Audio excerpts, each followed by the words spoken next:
Hello hello, on se retrouve cette semaine pour un nouvel épisode de podcast et j'avais envie d'aborder le sujet suivant qui est pourquoi travailler sur soi pour réussir. Alors au début je voulais l'orienter un petit peu pour réussir dans son business mais je me suis dit que ce podcast pouvait servir à tout le monde parce qu'il n'y a pas que le business dans la vie, ça pourrait très bien être aussi pour réussir sa vie tout simplement. C'est très lié, donc je vais vous exposer un petit peu mon point de vue à ce sujet-là. J'ai pas mal de choses à vous raconter, donc ça va être la thématique de ce podcast. Pourquoi est-ce que travailler sur soi est pour moi un indispensable? Tout simplement parce que je mets vraiment beaucoup de valeur et beaucoup d'importance à mon développement personnel. Pourquoi? Parce que pour moi, il est à l'origine de tout. De tout. Alors quand je dis tout, ce sont mes décisions, mes choix, mes actions. Et donc si je ne sais pas qui je suis, si je ne sais pas ce que je veux, comment est-ce que je peux atteindre ma vie de rêve finalement si moi-même je ne suis pas au clair avec ce que je souhaite et qui je suis. Donc je trouve qu'il est important de savoir d'où l'on part finalement et ce que l'on souhaite, avoir un point A et un point B, un point de départ et un point d'arrivée, et connaître un petit peu les étapes par lesquelles on va passer. Alors bien sûr qu'on ne sait pas tous exactement comment va se dérouler l'atteinte de notre objectif, mais c'est quand même une force que de savoir qui l'on est, quelles sont nos forces, nos faiblesses, et c'est donc le sujet que je voulais aborder avec vous aujourd'hui. Pour moi, se connaître, c'est vraiment aller travailler sur soi et ça passe principalement par l'introspection. C'est vrai que c'est un exercice que j'adore et on me demande souvent comment est-ce que j'ai fait mon introspection. Alors vous le savez, pendant la période de burn-out justement, j'ai dû mettre sur papier un petit peu tout ce que j'avais en moi, toutes mes tripes, pour savoir où était le problème finalement, s'il y en avait un, et qu'est-ce que je devais faire justement pour pouvoir me relever de situations qui n'étaient pas forcément en accord avec ce que je souhaitais. Donc ce que j'adore faire, c'est une méthode toute simple, c'est prendre un carnet, un stylo et me poser honnêtement avec mes émotions et balancer un petit peu tout ce qui me vient à l'esprit sans filtrer quoi que ce soit et laisser venir les choses, me remettre en question, me poser les bonnes questions finalement.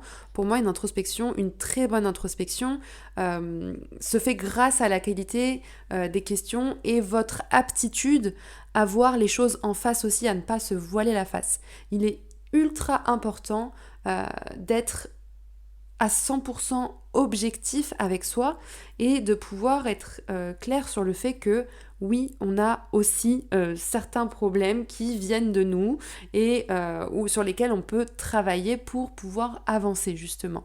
Et donc, il faut déjà être dans un mindset, avoir des prédispositions et des aptitudes pour aller voir les choses en face. Si vous êtes une personne qui tend à se voiler la face et qui n'ose pas aller creuser en elle et voir ce qui va pas chez elle, ça va être un petit peu compliqué de pouvoir avancer. Si vous êtes plus du genre à critiquer l'environnement, l'extérieur, que c'est jamais de votre faute, que c'est toujours de la faute des autres, si vous arrive telle aventure ou mésaventure, enfin voilà, ça risque d'être un petit peu problématique et là il faudrait peut-être faire un travail en amont avant d'aller s'introspecter pour savoir un petit peu où est-ce que ça bloque finalement sur cette capacité que vous avez à être critique envers vous-même finalement. Mais ça c'est un autre sujet.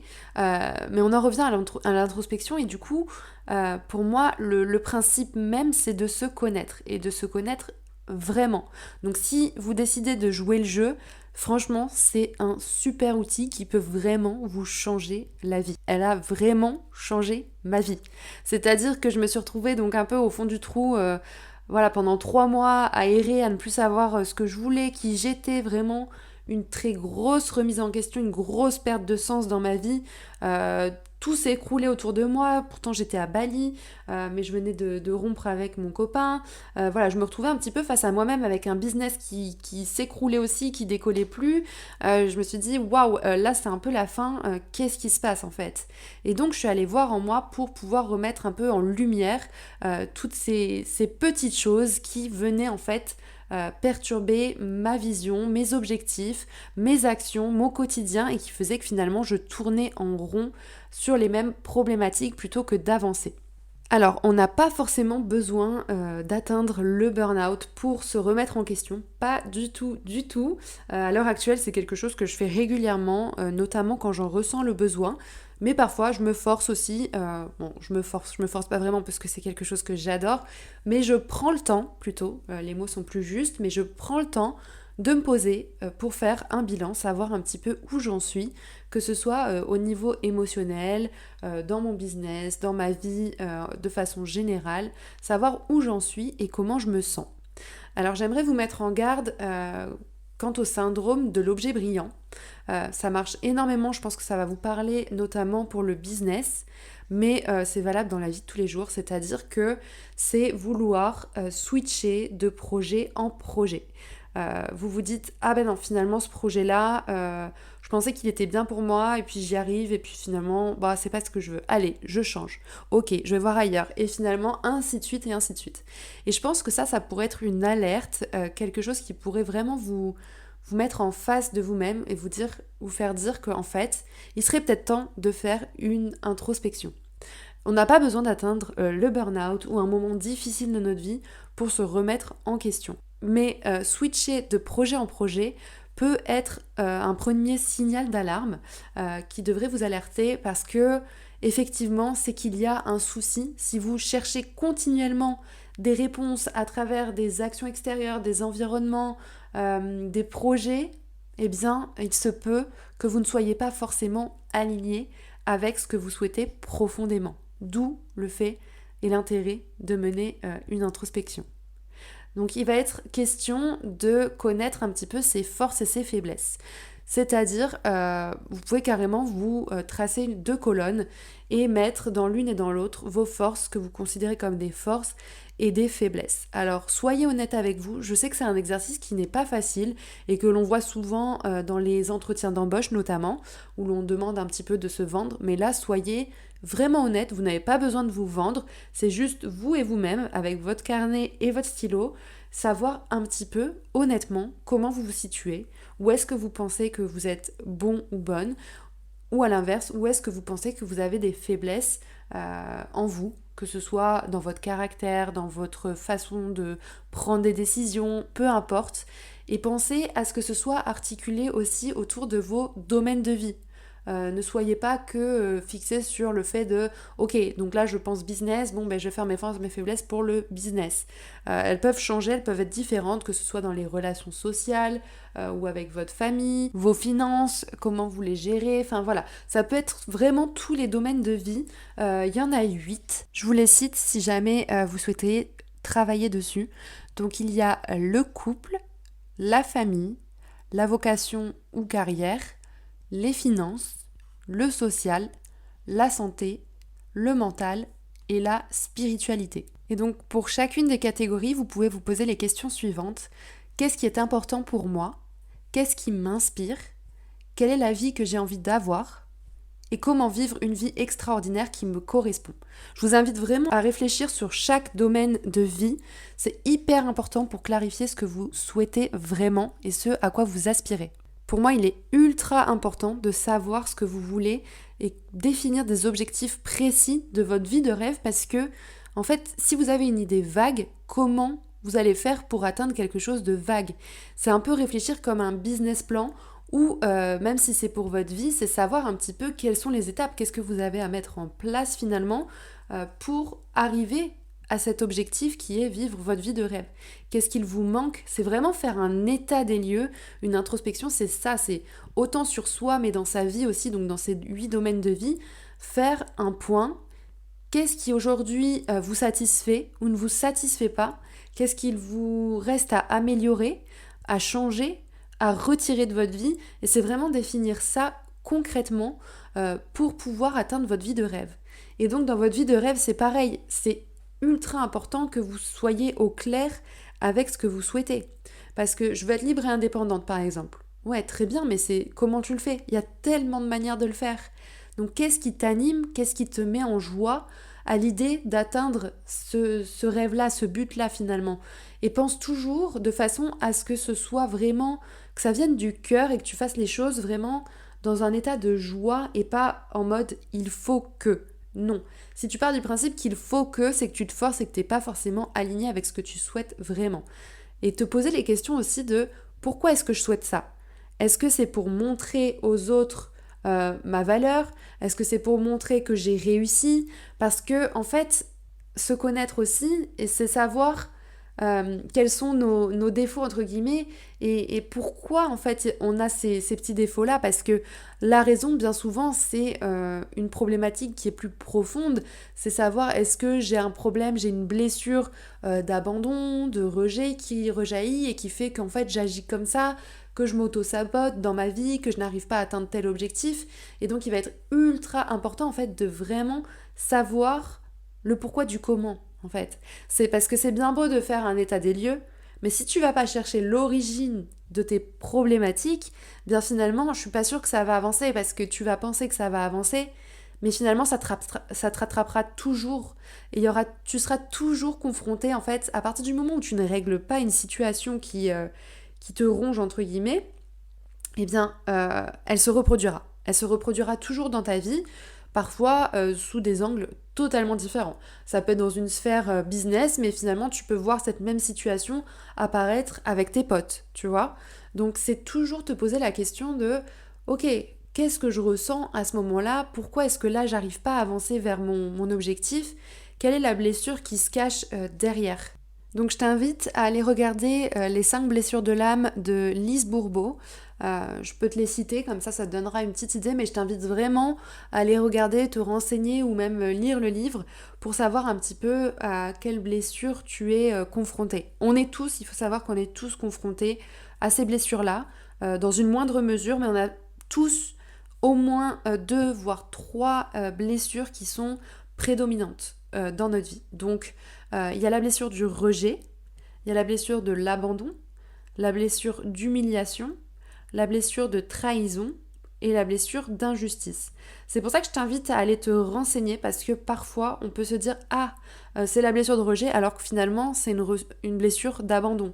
Il y en a certaines qui sont très proches, donc je t'invite vraiment à faire cet exercice, à te renseigner, savoir un petit peu où tu en es par rapport à ces blessures. Je vais te donner un exercice que j'aime bien faire, qui te permet vraiment de les identifier si jamais t'as pas réussi à le faire, c'est d'écrire en fait les mots-clés qui te rappellent, je sais pas, 6 ou 7 épreuves que tu as vécues dans ta vie.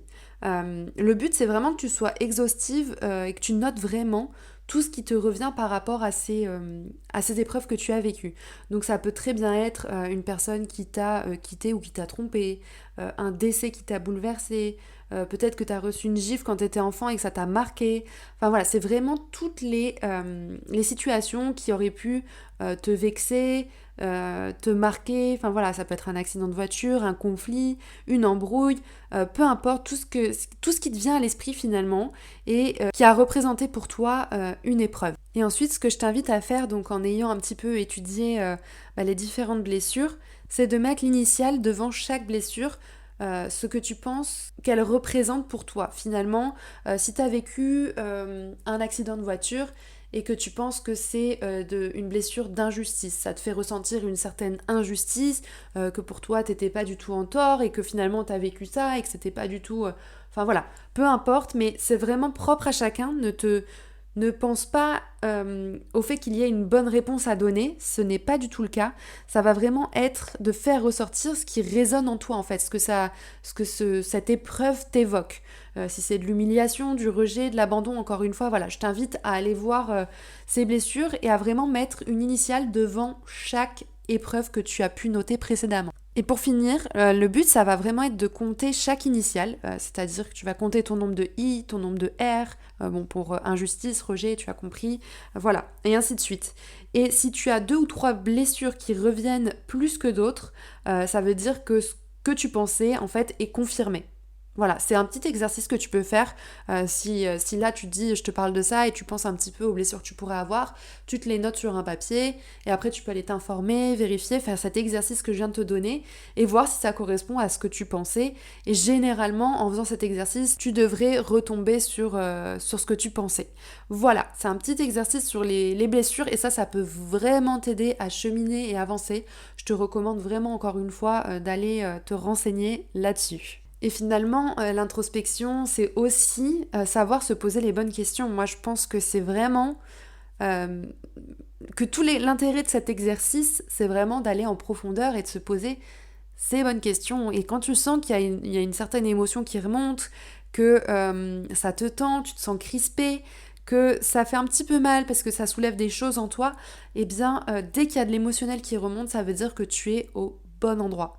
C'est-à-dire que souvent, on se voit la face et on a construit des mécanismes qui font qu'on se protège bien souvent. On n'a pas forcément envie d'aller voir là où ça fait mal parce que on n'est pas habitué en fait. On nous a toujours éduqués en mode carapace. Non, je me protège, ça ne m'atteint pas, je suis forte, je peux affronter ça. Oui, mais finalement, les blessures, tu les emmagasines quand même dans ton corps. Et souvent, on le dit, c'est que tout ce qui ne s'exprime pas s'imprime. C'est-à-dire que tous les mots MAUX, les mots que tu vas avoir, si tu ne les exprimes pas avec des mots MOTS, eh bien, ils s'impriment. Donc, ils s'impriment où? Dans ton corps. Et bien souvent, on a donc des maladies, ça peut être des maladies auto-immunes, ça peut être des maladies graves quand c'est poussé et que ça traîne en toi depuis des années et que tu n'as pas été confronté, finalement c'est par là de toi, tu peux développer des maladies, mais voilà, je ne rentrerai pas sur ce sujet-là, je ne suis pas qualifiée dans ce domaine-là, mais toujours est-il que j'ai pu l'expérimenter sur moi et que, par exemple, j'avais une très grosse inflammation. Je ne sais pas si vous connaissez le syndrome du côlon irritable, je pense que ça peut parler à beaucoup de monde. J'ai beau avoir cherché tous les remèdes, toutes les solutions, faire des jeûnes, essayer de manger différemment. Enfin voilà, j'ai vraiment essayé pendant des années tout ce qui était en mon pouvoir. Et finalement, ça n'a jamais fonctionné. Jusqu'au jour où je suis allée voir un petit peu mes blessures, ce qui se jouait en moi et à quoi elles étaient liées. Et finalement, il y a une très grande part émotionnelle. Et le fait de ne pas exprimer ces émotions, de ne pas les ressentir, de ne pas les laisser nous traverser, de ne pas oser les exprimer, et bien finalement notre corps stocke tout ça parce que finalement c'est de l'énergie qui n'est pas libérée, que l'on n'a pas laissé donc nous traverser, ce qui fait que ça s'imprime et donc malheureusement on vit parfois, mais ça peut être des petites choses toutes bêtes, hein, par exemple une tendinite. Vous savez pas pourquoi vous avez cette tendinite, je sais pas, vous avez trébuché, vous êtes foulé la cheville, peut-être. Et il y a une signification à tout ça. Alors je sais que c'est mon dada, je dérive un petit peu, mais c'est vrai que j'adore, c'est le grand dictionnaire des maladies. J'adore aller voir la signification pour moi derrière chaque maladie. Le mal a dit, hein, maladie, voilà, il y a une signification. Elle n'est pas là par hasard. Et souvent, c'est un signal de votre corps. Quand il est un peu trop tard et que vous avez un petit peu trop forcé et que vous avez fait l'autruche, et ben c'est votre corps qui vous dit coucou, là je te fais mal, mais parce qu'en fait, t'as pas compris que depuis tout ce temps, il y avait quelque chose à aller voir. Donc voilà, ça peut être un super exercice à faire. Après, si vous ne vous sentez pas prêt et prête à le faire, il n'y a aucune obligation. Je veux dire, c'est chacun suit son chemin. C'est vrai que le dev perso est très à la mode à l'heure actuelle, mais c'est avant tout en fait un moyen pour vous d'évoluer, de changer votre perception des choses et d'essayer de vous libérer un maximum pour revenir dans votre centre et être en capacité de définir ce qui est bon pour vous finalement. Pour aller encore plus loin, ce que j'aime bien faire avec les filles que j'accompagne en coaching, c'est leur faire des exercices sur qui es-tu? Qui es-tu finalement? Cette question est très banale, mais parfois on ne sait pas y répondre parce qu'on se définit très souvent par notre métier. Et moi, j'aimerais que vous alliez au-delà de votre métier, parce qu'on se définit par nos fonctions, ce qu'on fait au quotidien comme travail. Mais qui es-tu? Es-tu une personne sensible? Comment tu définirais ton caractère, ta vision des choses? Voilà, c'est se poser un petit peu toutes ces questions que l'on ne se pose pas finalement parce que on avance au rythme effréné de la vie et on passe à côté de l'essentiel finalement qui est de se poser les bonnes questions et de se voir ce qui est juste pour nous. Et au-delà de savoir qui tu es, tu pourrais même revenir faire un travail d'introspection et faire un petit peu en mode rétrospective. Quelle est ton histoire? D'où es-tu parti? Comment t'es-tu construit ou construite? Quelles sont les épreuves qui ont marqué ta vie? Comment tu t'en es relevé? En quoi ça t'a affecté? C'est d'aller chercher un petit peu tout ça pour savoir réellement comment tu en es arrivé là et qui tu es aujourd'hui. Comment tu t'es construit, sur quelles histoires, sur quelles épreuves. Et je pense que si tu fais tout ce travail-là, tout ce que je t'ai exposé précédemment, tu vas pouvoir avancer, mais fois 1000, parce que ça va t'ouvrir les yeux sur des choses dont tu n'avais pas forcément conscience. Tu le savais, il y a des épreuves, des grandes épreuves qui font partie de ton histoire, que tu connais, mais pour autant, tu n'as jamais peut-être vu l'impact que cette histoire pouvait avoir sur toi à l'heure actuelle. Parce que si aujourd'hui tu n'es pas complètement en phase avec ta vie, avec ce que tu souhaites manifester, eh bien c'est peut-être parce qu'il y a un blocage à la racine. Et peut-être que les épreuves se reproduisent, que peut-être que tu as été trompé et que finalement dans tes amis, ils ne te respectent pas. Tes collègues au boulot, pareil, tu te sens jamais écouté, jamais entendu.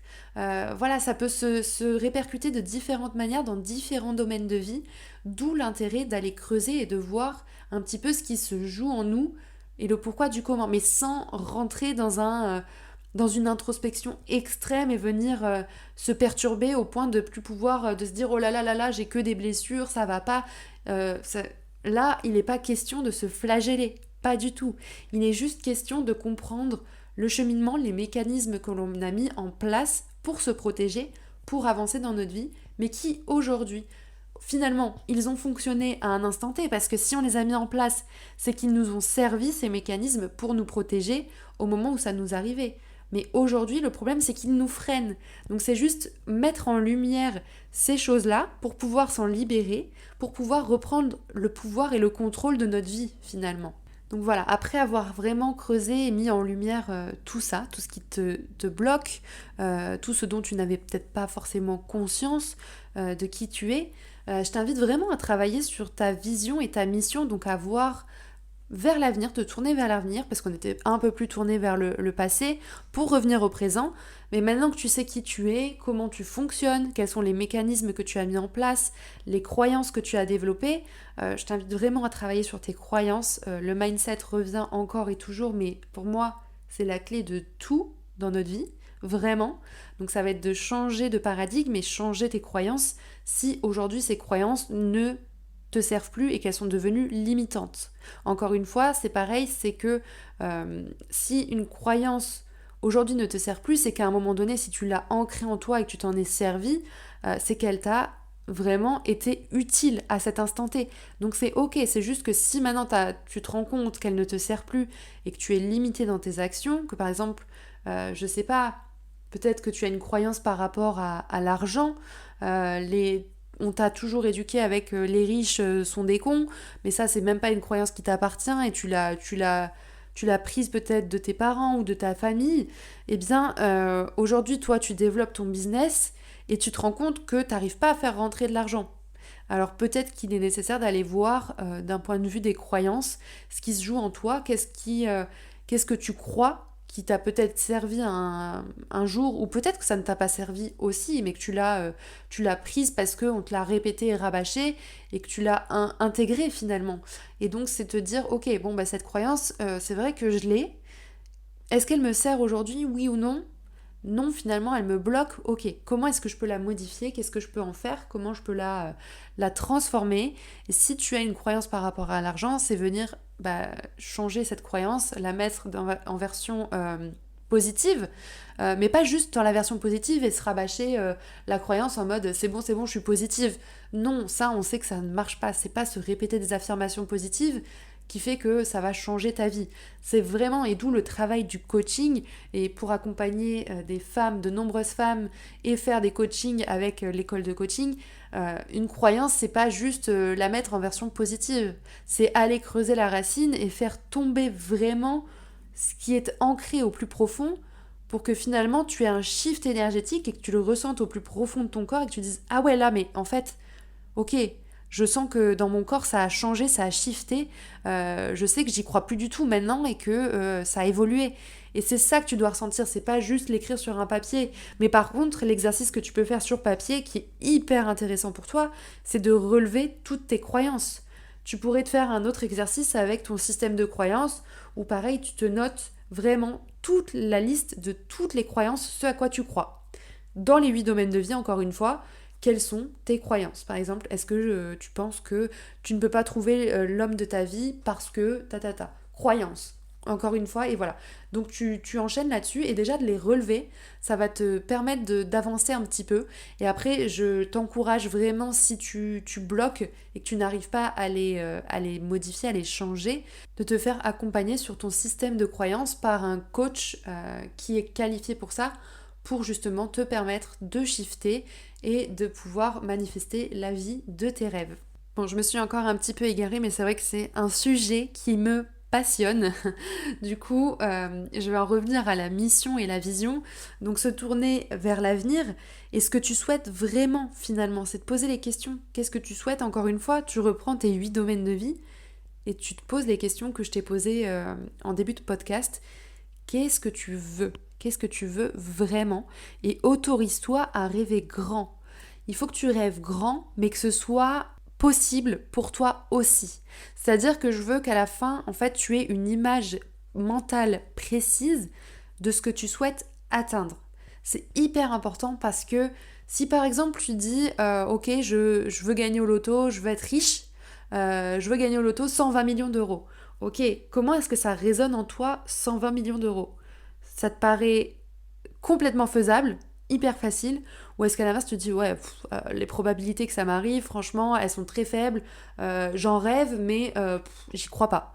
Si tu raisonnes comme ça, c'est que ton objectif est déconnecté de la réalité, c'est beaucoup trop grand, et finalement tu vas pas pouvoir avancer avec ça, parce que au fond de toi, tu n'y crois pas. Donc comment veux-tu cheminer vers quelque chose qui finalement, auquel tu ne crois pas? Enfin, ça n'a pas de sens. Donc c'est hyper important que tu aies des objectifs qui soient ambitieux mais réalistes. On pense toujours en objectifs SMART.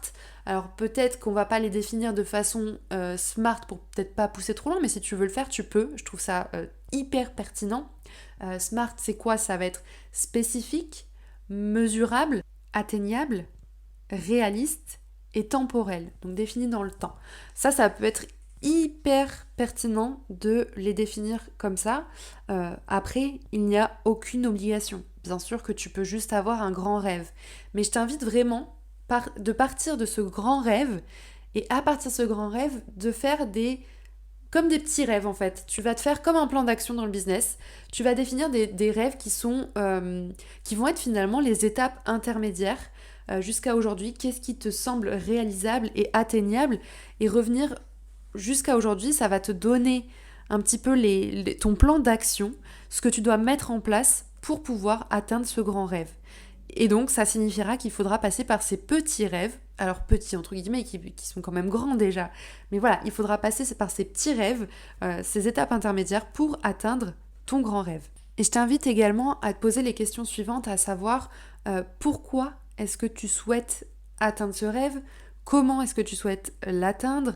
Qu'est-ce que tu dois mettre en place? Comment tu veux créer les choses? Et je te rappelle encore une fois que tout part du cœur, donc c'est se reconnecter à soi, donc d'où le fait qu'il faille se connaître, et éliminer un maximum de blocages pour pouvoir cheminer en alignement le plus total qu'il soit dans la mesure du possible, bien évidemment. Mais voilà, ça va être vraiment de cheminer avec le cœur et dans la joie, parce que, rappelle-toi encore une fois, quand on fait les choses avec une énergie positive, une énergie d'amour, de joie, d'envie, et bien souvent les opportunités s'ouvrent à nous et l'on arrive à manifester beaucoup plus facilement nos rêves finalement. Donc voilà, je vais pas faire un épisode trop long là-dessus, je pense que je vous ai donné énormément d'exercices et d'informations. Je n'ai pas envie de vous saturer le cerveau avec tout ça, mais je pense que vous l'aurez compris, c'est un sujet qui me fascine.